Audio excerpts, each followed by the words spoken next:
How to drive sales in retail. Yes, that's why you're here, let's be honest. That's what we want to make sure you understand. If you're a retail manager, there's one thing that comes down, and at the end of the time with me, you're going to learn how to be a great manager, to get out of being a taskmaster and understanding your job is a lot better and more interesting if you just put yourself into it. Are you feeling stuck with your store performance? Check out this video because I'm going to walk through as a manager and understand, oh my gosh, I shouldn't be doing this, I shouldn't be doing this, I shouldn't be doing this. Oh, I'm doing that one, great. What else could I do? Stay tuned.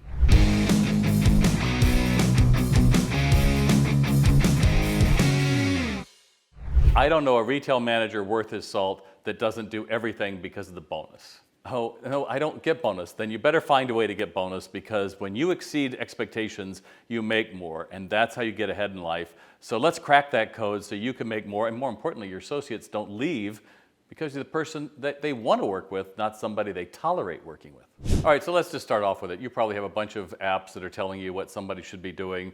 Replace that merchandise, the planogram, the signs need to go down, all these kind of other tasks. And let's face it, it's easier to be able to say, hey, Jane, go move this and do that, and when you're done, do this and that. And then you go and check it off, and look, that's not a manager. I don't know what that is. That's a task manager. But you're not using your whole brain. So that's what I want you to be thinking about today is set a goal, whatever that goal is going to be for you. When I was first starting out, I wanted to have a house by the time I was 21. I wrote it down. I actually wrote out a check to myself. You know, it's in several motivational books, how much that would be. It's a lot less than it is now, so it was a little easier, but still. And I put it on my mirror. Every day I had to see that so that I would end up getting it. And I ultimately did get that because once you set that goal, you've set that expectation that that's what's important to me. So if you're floundering around a little bit and the only goal you've got is you better hit your numbers or you're gone, that's not a very great place to be, and the same for your crew. And so I want you to get out of this idea that we're going through and we're coaching actions and you're coaching behaviors. You know, one of the things I like to do after a sale, particularly, gosh forbid, a sale that goes wrong, is I'll go over to somebody and I'll say, so tell me what changed in their world today? Why did they walk in? I don't know. Wozers. Wait, what? You don't know. Well, he said he was looking for this, and we don't have that. That's not what I taught. Because if I teach you, this is how you talk to a customer, here's how you build rapport, we give a store tour, we go through and we talk about, once we've heard all why they're here, what changed in their life today, then we can talk about what the benefits are just to them, and then we close it, and then we're going to follow up. I know that if you didn't have a conversation, you couldn't have answered that question I'm asking. So that brings me back to you. Well, why don't they know it?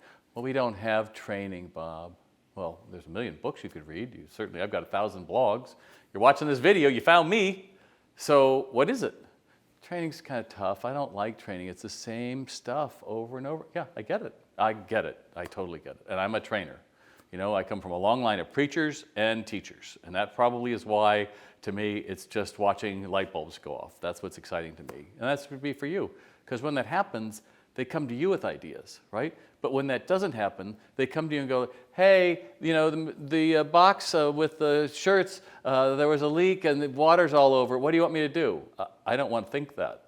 I want them to come to me and say, okay, in the back, we got a shipment that's damaged with water on it. I could either call the vendor and ask him to replace it, or I have Tony, who's our sales rep, and I could maybe get him to get involved, or maybe you have another idea. Which is better? Great, you're not making me think, but you have to train that.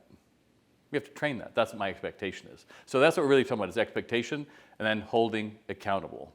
If I say that, you know, if you do these things, I will give you a bonus, then give them a bonus in a reasonable time. All right, I have to just tell you this horrible story. So cowboy clothes, Christmas, my last year there, and we were high as a kite. We were so far ahead. This is the year that I made highest increased sales, South Coast Plaza.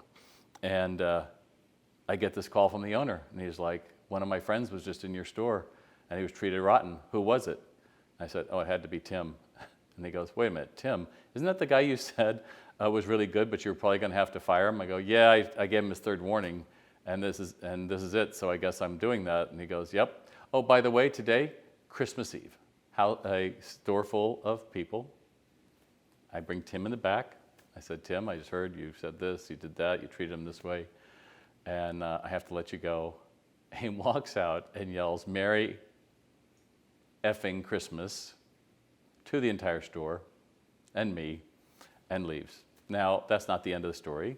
As it ends up, he ended up being a showrunner for The Ellen Show after that for many years. He didn't belong there. Sometimes we have to help them. That's the hard conversations, right? We understand that, okay, this person was good, but something's changing. I can't be your mom or dad. I'm not your psychologist. I do as much as I can and try to encourage you. But if I have standards, then I have to be able to hold to that. Okay, so then if you've trained them, and by the way, I have several videos you can watch on my channel, so make sure you check that out. And SalesRX, my online retail sales training program. Once you've trained them, then you've got to be able to do some role play with them. Now, I don't call them role plays. I call them mock sessions. Just imagine if I said to you, hey, Brian, we're going to do a role play. It's like, the hell we are. I'm not doing it. Now, what if I said, hey, Brian, let's do a mock session? Like, what is that? And now I got you. And that's what we're talking about, is to be able to do a practice session to understand, do they know what success looks like? I'd rather they work with me and I can say, oh, that's excellent, or that's not so great, rather than waiting for a customer who might come in who's worth thousands of dollars to blow the sale. So being able to role play and then look at the metrics. You know, in SalesRX, we able to have your passing percentage and completion rate. And sometimes we see passing percentages in the 70s, and our sessions are only 3 to 5 minutes. It means you're not paying attention. And that's the other part of all of what I'm talking about, is if they aren't trainable, or if you feel like they're not getting it, don't continue. If I tell you, greet a customer, good morning, good afternoon, good evening, and you say, I don't like saying that. I don't care if you like saying that. Just shut up and do it. Well, I just think it sounds phony. Okay, say that to somebody walking in your house. Good morning. They're so phony. I like saying, can I help you? Because then it cuts to the chase. Like, yeah, then you sound like every untrained person ever. And what are they always going to say 100% of the time? No, thank you, just looking, or they'll ghost you, or they'll walk by you, and then you become bitter, and then you sit over there by the corner. No one can see me. I hate this place so much. No, really, I like it. Oh, it's great. Yeah, I hope to get out of here. I don't want that for you. And as a manager, when someone does do it, you have to celebrate their wins and keep morale high. So I like to do a store meeting once a week. I know it can be tough with schedules and part-timers, and nowadays maybe you can do it with Zoom, but for people who can't be there. But the key is you start off with, what's a quick win? What's something we did really well last week? We're ahead of projections, or UPT is up, or John's average sale went up 10%. If you have a customer recommendation, came in Google or Yelp or social media or a note or a phone call, that's where that goes as well. And then you talk about what's ahead in the week. And then you're going to take one little part of training. One of my favorites to do, once I've been through my program, SalesRX, is at the end I'll say, okay, so pair up, and I will give them some kind of a situation. And you're going to say, let's say, a home center, that's what you are. And we're going to say that we have a couple come in, a man and a woman, and the guy is looking for a hammer, and the woman is looking for laundry detergent. Bid the biggest add-on sale possible, go. And I give them 2 minutes, kind of like Tim Gunn in Project Runway, time's up. And they have to come back with their stash, and then they have to tell us how they got to it. And it's always amazing because they come up with these amazing stories like, oh, well, she really looked at the laundry detergent, and then she realized, well, my clothes don't really get clean, so I really should be looking at a new washer, which led to a new dryer, and they go off with that. I'm like, fabulous. And then the guy with the hammer, he's going to get plywood, he's going to get nails, he's going to get a new hammer, electric hammer or air gun hammer, because he's also in construction, and he needs new batteries. And everybody feels like, that was fun. Yeah, that's what it should feel for everybody. If you're a clothing store, it should feel like you're shopping with your girlfriend in your girlfriend's closet. Oh, try this on, try this on. You're part of it. And also as a retail manager, I almost forgot one of my greatest secrets, shh, don't tell anyone this, is the power of the fitting room. If you sell apparel, no one gets how to use a fitting room right.